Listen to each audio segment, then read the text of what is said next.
Hello, everyone. Welcome into the East Alabama Works video podcast series. I'm Carl Brady, and we're glad to have you with us today on the podcast. Of course, East Alabama Works is a regional workforce council for Region 2.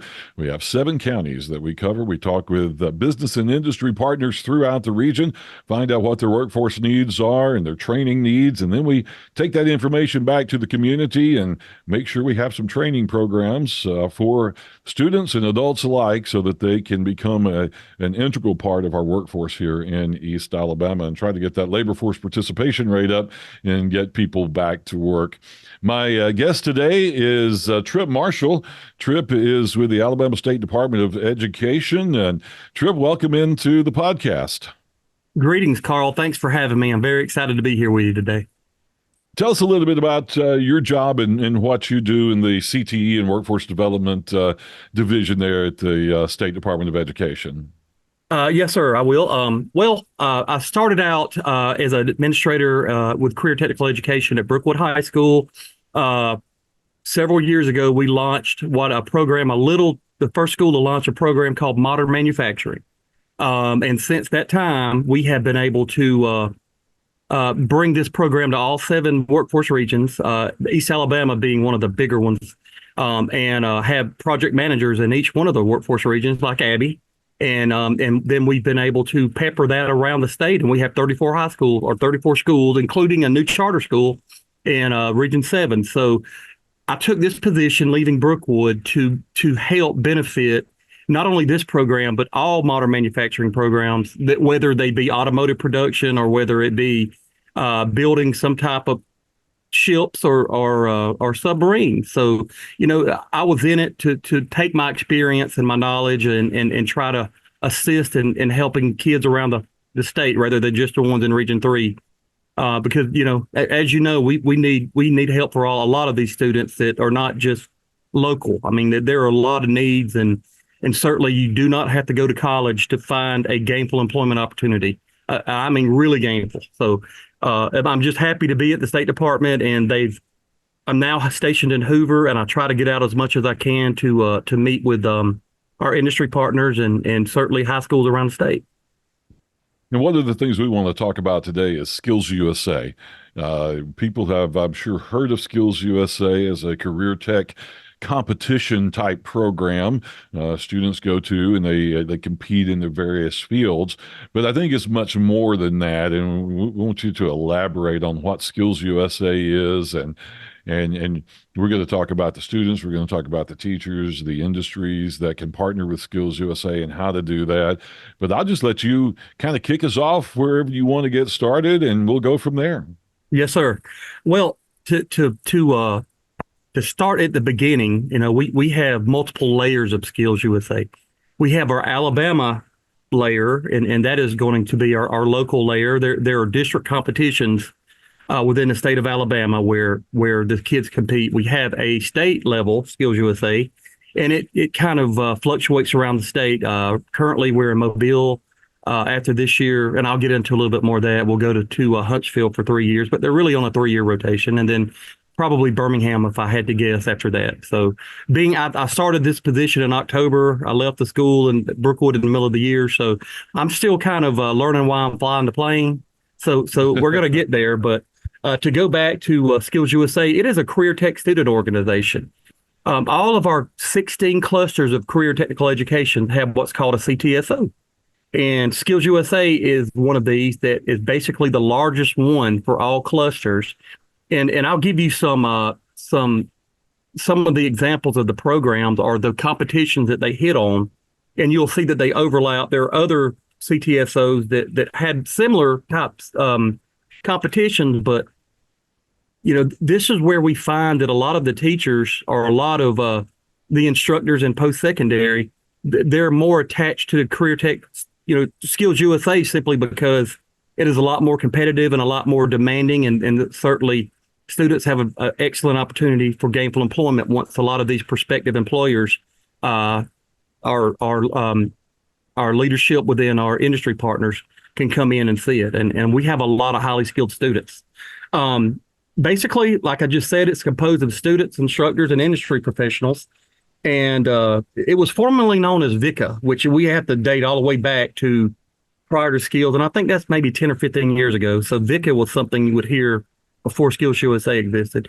And we currently have about 25,000 students across the state of Alabama who are, within our high schools or post-secondary institutions who are members of Skills USA.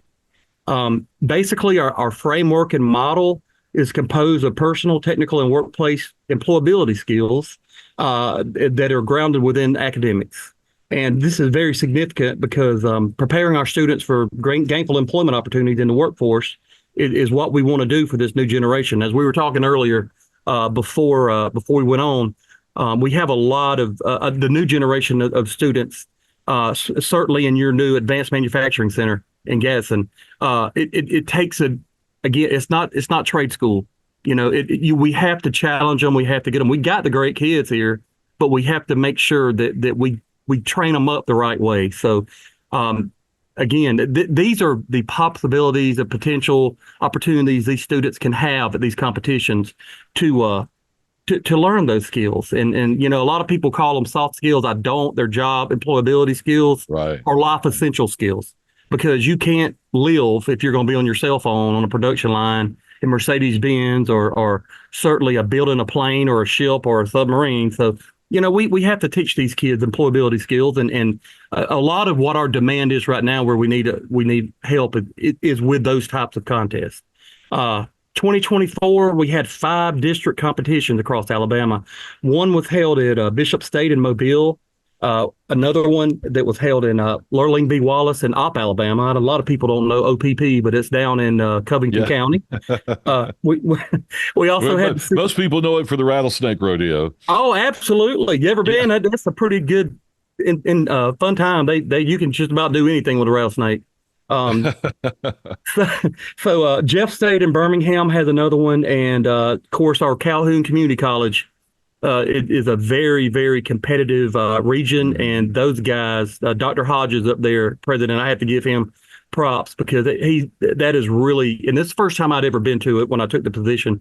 So I was very impressed with his faculty, and it was almost like a machine, well-oiled machine that was running. And so great job. And then certainly the final was Wallace and Hanceville, and that was another great opportunity to learn and see how well these instructors, the community college employees, know how this works, and they train each other up to try to give the students the best opportunity that they can. So I have to say, Chancellor Baker and his community college has just been fantastic, and he's been very much behind what we're doing. So I would like to thank him, and certainly all the presidents.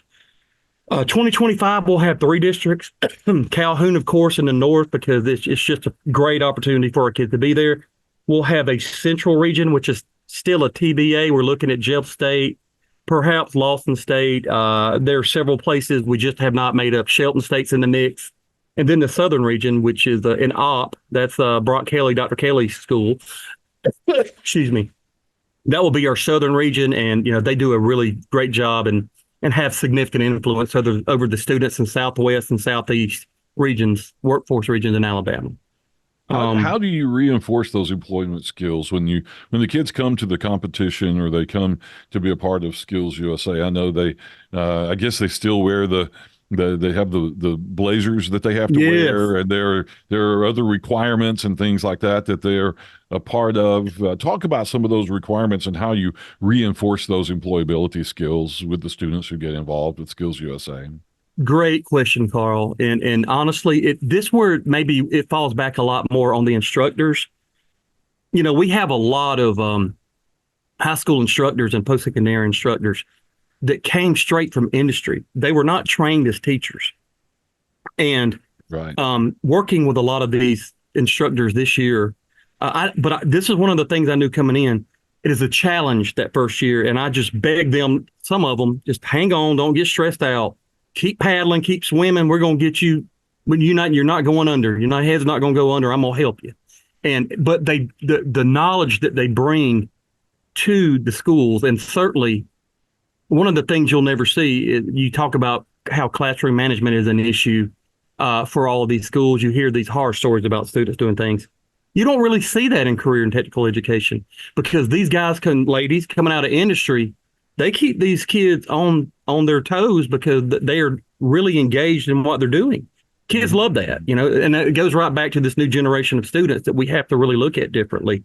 But that is built into the classroom. We have programs, modern manufacturing, for instance, that looks at what was formerly known as Ready to Work. It is now called ACE, and that's Alabama Comprehensive Employee. I think there's a couple of different acronyms people call it, but it teaches employability skills and certainly job related opportunities that, if you're taking this type of position or if you're interviewing for this, maybe you want to try this. So it's very selective in the opportunities. We also try to fit the students, and I really didn't touch on this. We target students based on their aptitude and interest to try to recruit them in specific programs. We use UScience, Bright Path, and that has been very significant in helping us build certain programs in manufacturing so that we are able to put the right person in the right position. As I've done this through the years, I've seen a significant change in the students' attitudes and certainly their interests based on putting them in the right position. So that is some of the ways we do it.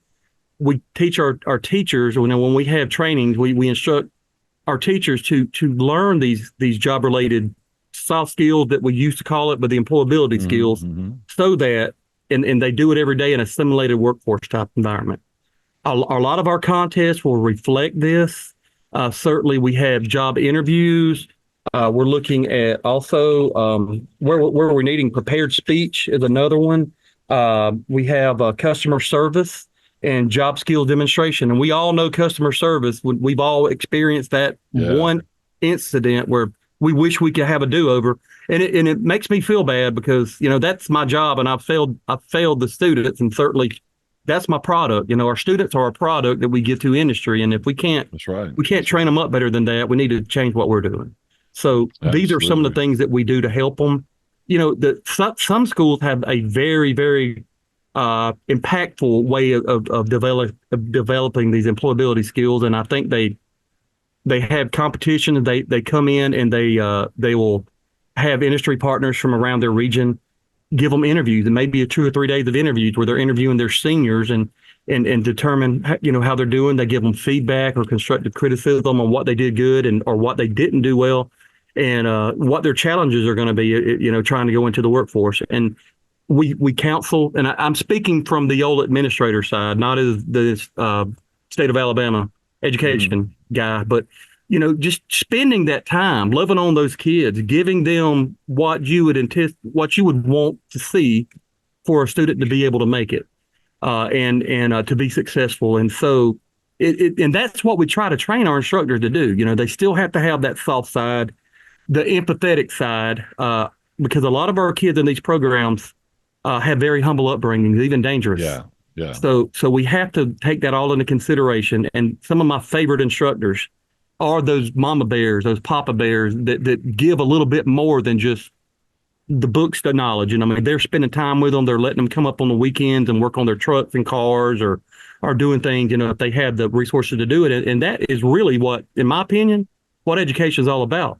And our good industry partners, the ones that we've had in the past that can follow this model, they come in. It's almost like Nick Saban recruiting the players. If we've got a wonderful industry partner in HR or recruiter, and they know the students by name, or they come up and cook hamburgers and hot dogs for them on Fridays, which we've had that, those kids want to see those guys. And so it's important that we take that into consideration to build those employability skills, because if we model it, they'll do it. Our industries in the state really need to understand that with SkillsUSA, you go to one of those competitions, especially the state level competition, you are seeing the best of the best in the skilled students around the state of Alabama. And I've heard some anecdotal stories of people recruiting students or finding students who were way more advanced than they ever expected a high school student or a community college student to be. and just finding amazing employees and people that they can slot into a career pathway in their company, and having great success stories from that. So our industrial partners and business partners, need to take advantage of being a part of Skills USA as a legitimate recruiting tool for their workforce. I hear that all the time. And the industry people from around the state and all the regions who actually do, that's a great point, Carl, that spend that time. They go to Mobile, the Conference Center right now, and next year, and see some of that. It's almost they're floored. We had, and I'll talk about our partnerships in a minute, but I was able to recruit Mobile Bay Harley Davidson for the motorcycle service repair competition, which is not a regional or district competition, only state. But when we took those kids over there, I think the manager was kind of skeptical because we had a sponsor drop out at the last minute. So we didn't really have good conversations with Harley, but they were very, very easy to work with. And by the time we had 8 competitors in just that, because it's not a district competition. By the time we were done, I think that the judges who were the Harley technicians there, they were hook, line, and sinker. Our kids got to put their hands on 8 different Harley Davidsons because we had 8 stations. Imagine working on a Harley if you've never even seen one, and certainly the constructive feedback that the technicians gave them, and the manager gave them a Harley Davidson hat that said ambassador across it, and it was just a wonderful experience for our kids who probably will follow up with the UTI, which is the motorcycle college that is in Orlando, and they gave out scholarships when I got back to Tuscaloosa, where I'm from, the next week. I had a phone call. Hey, I want to know all those kids who were in the motorcycle service repair competition because I'm about to give them a scholarship. And so when you have our industry partners that are doing things like that, and of course that's higher education, that is college, you're gonna find out that, I mean, there are a lot of lucrative opportunities. I'm still paying my student loan back, Carl, from the University of Alabama. So when somebody's going to pay for you to go to school, you should take advantage of it. And again, once we put these industry partners in that position to see how well these kids are doing, and to see the skills they've already obtained while they're in high school, it blew Harley away. And we'll be back there next year. And certainly Mr. Lewis, he wants to bring media there, and he wants to make a big deal out of it. So that just, it's wonderful to see that happening and to know that you're just a connector. A lot of what I do. We have platinum memberships, and these are the guys, these industry partners are the ones that really get the gainful opportunities because they'll donate $10,000 a year. And those guys are Thompson Tractor out of Birmingham. We also have, where am I at? The Go Build Alabama.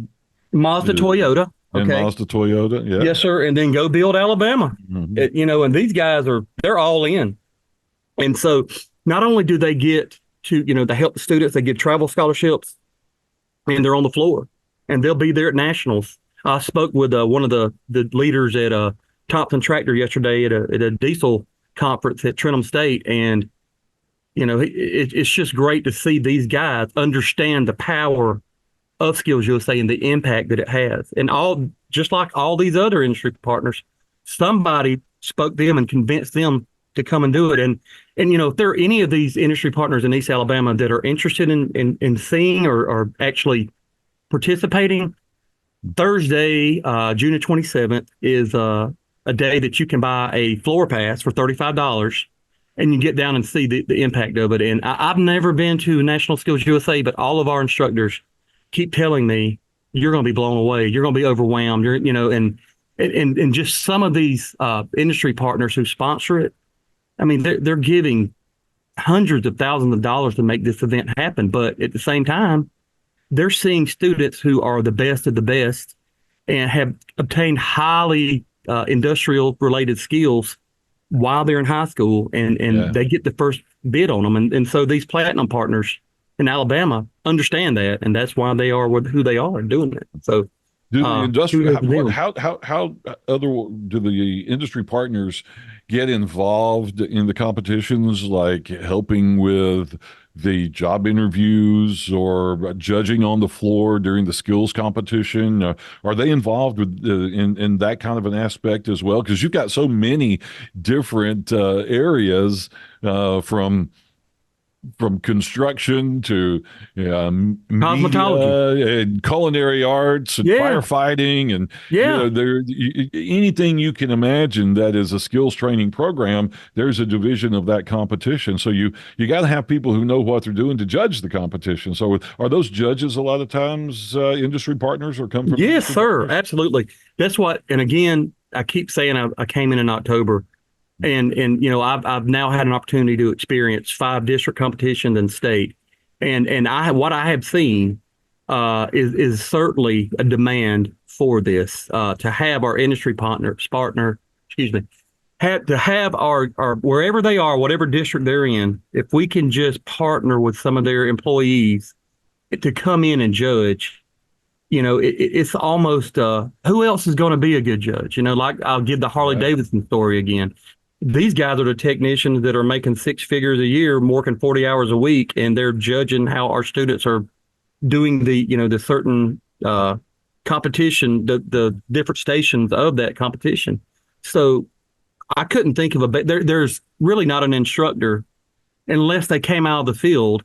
But then again, they're a high school instructor, so they're going to be more biased toward their own kids that are in the competition. So we try to build on that, and that's one of the things we need to do is to make sure that our industry partners are judging. That is a very good point, Carl, and we want them to be that. My boss, Lisa Bruce, she is a educational administrator over architecture and construction, IT, manufacturing, which is my cluster, and transportation, distribution, and logistics, which is also my cluster. So we're always looking for new partners. We're always looking for those industry interests, and certainly it only takes one, and then that you can get everybody to buy in if you got the right industry person to come in there and see it, and that's where we've had a lot of success with Go Build and certainly Thompson Tractor and gosh, what did I say the other one was? I got to learn these. Mazda Toyota. Toyota, yeah. Yeah, and I think that's up there with you guys, maybe, or maybe North Alabama. That's North Alabama. Yeah, that's Region 1 up there. But Great leadership there as well. Working with the industry partners has changed CTE education over the last few years because the industries are seeing their own need, so they're getting more involved in the community and in the training and education programs, and the training and education programs are seeing what they need to do to fulfill the need that is in the community. So you go in now to almost any CTE program on the high school level, and you're not seeing construction students making plaques for the awards day presentation or building birdhouses. They're building tiny homes. They're building storage buildings. They're actually learning the skills that they need in the trade. Like you said, it's not shop class anymore. So I was thinking that these Yeah. industry partners are contributing by being a part of this, and it's upgrading the level of our CTE education in the state of Alabama in a tremendous way. And if you were as close to it as we are in workforce development, you would understand what we were talking about. And that's why we want everybody to understand that career tech education is not the 20, 30 years ago, if a teacher deemed you not smart enough to go to college, you got shuttled into a trade school or something like that. That's not the case anymore, because And we're built learning how to birdhouses, like you program said. robots. We're learning how to Yeah. program machines that do high-tech machining. We've got the FAME program where kids are learning to be the automation technicians and work on all the equipment. So they've got hydraulics, they've got electrical engineering, they've got PLC programming and robotics all rolled into their education. And these programs have high standards. It's not just anybody that gets into these programs now. And I think that is something that the community as a whole, from the elected officials to the mom and dads, just need to understand that CTE education is not what you think it is anymore. Yes, sir. There's a paradigm shift in career technical education from what you said with the trade school building birdhouses to now programming robots through PLCs and learning, the Allen Bradley or Siemens coding language. So Mhm. we're having kids that are sophomores in high school, 15 and 16-year-olds that are doing that. And they're going to come out of high school going into a program in whatever area, whether it be automotive production, whether it be, I keep saying building submarines because it's coming, Mhm. and we're gonna see a new student emerging. I will Well, give Donnie Jones a shout out too. I'm sorry, go ahead. okay. What would you say? Well, no, I was just going to say, you mentioned submarines. We've talked about that a couple of times, and Yes, the sir. different regions of Alabama. It's That's right. amazing what we do here in Alabama. The North Alabama region. We always joke about rocket scientists. North Alabama region really needs rocket scientists. That's NASA. That's SpaceX. That's the space industry in North Alabama. They really do need rocket scientists. Here in East Alabama, we're heavy in the automotive Mhm. manufacturing, and so we need the engineering and the technology and the robotics that go with that. But in South Alabama, like you mentioned, they're building ships and submarines and amazing Planes. aircraft, Yeah, and yeah. so we've got it all here in Alabama. Some amazing careers, and we just need to help get the word spread about all of that, and get students interested in those kind of things and let them learn about those possibilities at an early age. And suppliers are all over the state. So I was speaking with a Mhm. colleague yesterday that is the project leader for this new submarine project, and we have suppliers that are going to logistically send the products that they make down to the Mobile area to Austell, but they're located in Decatur or Huntsville. Mhm. So they all kind of they're interwoven or they're braided, whatever word you want to use. And so it all works together. And so a student could gain a really good skill and transfer that from one to another.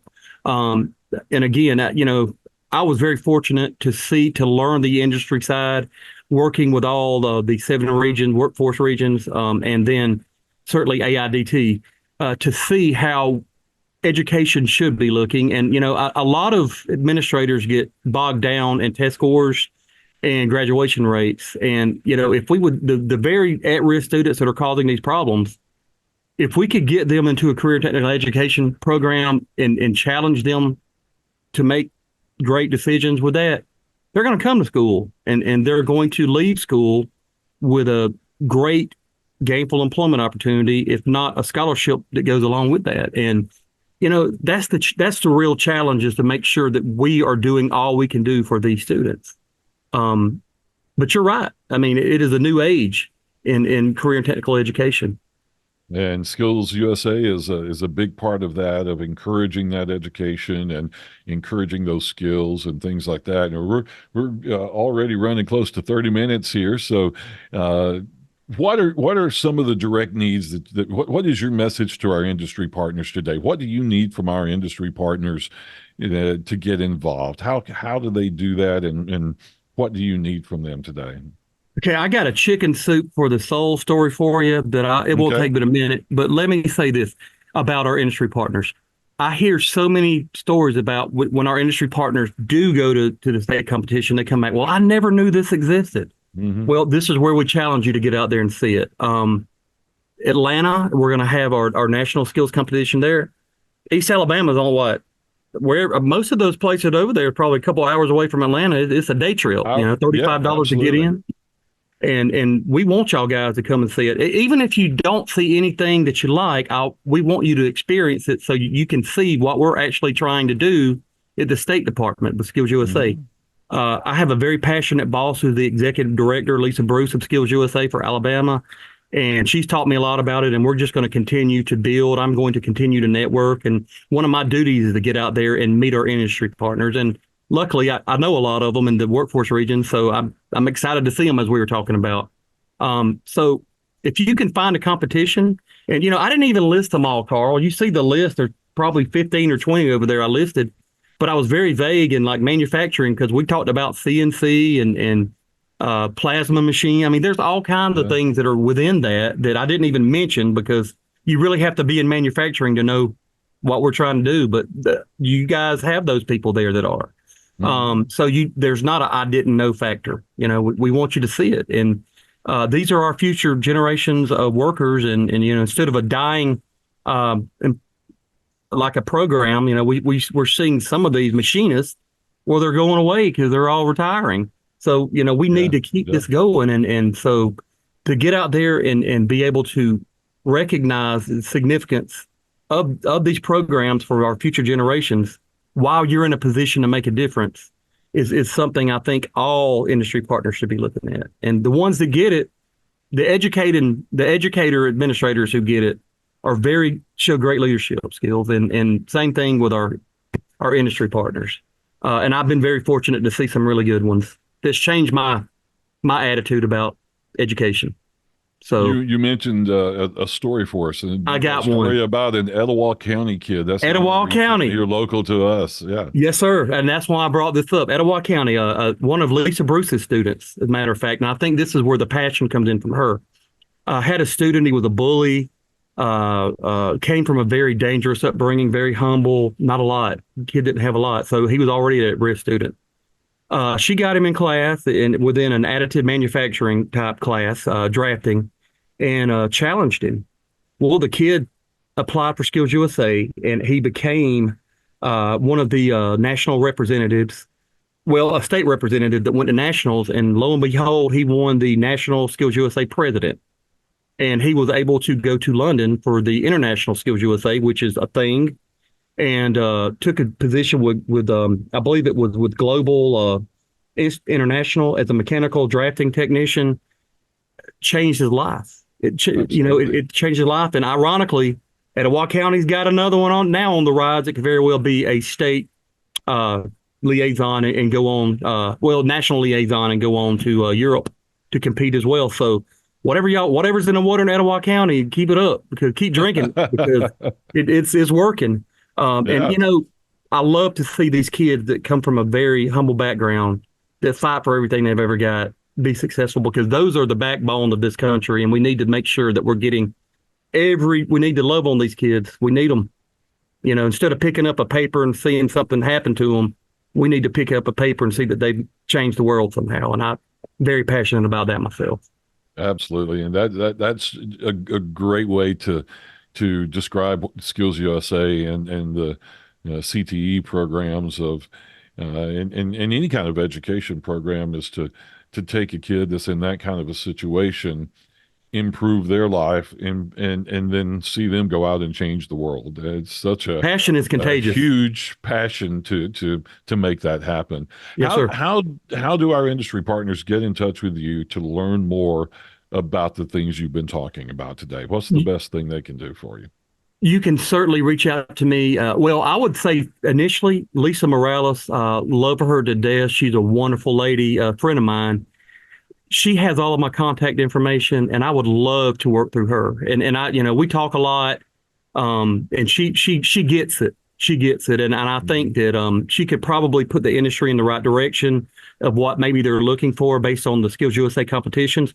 But again, it's not just the competitions; it's the programs because the Yeah. industry partners should have influence on what the schools are teaching, and I think she gets that.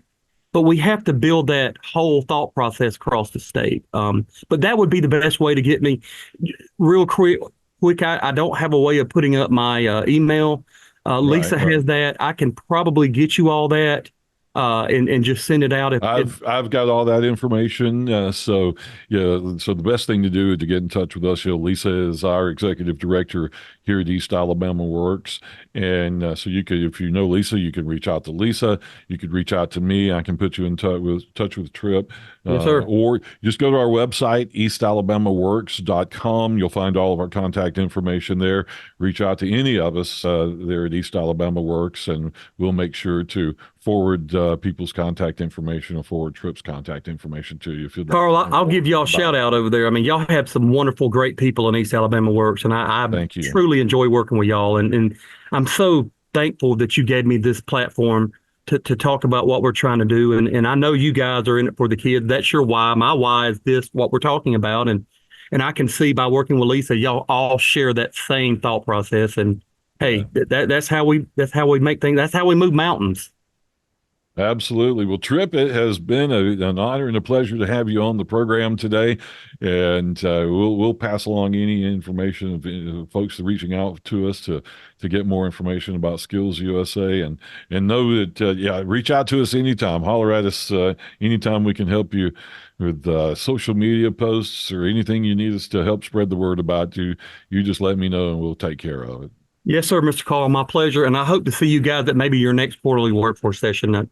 This was so great. I don't know if I could top it because you've given me all the great questions and great points. But I can definitely put a face and person with what we need to do, and I look forward to doing it. Yeah. All right, sounds good. Well, thank you, Tripp, for being with us. And folks, thank you for watching our East Alabama Works video podcast series. I'm Carl Brady, and thank you for joining us. We'll see you next time.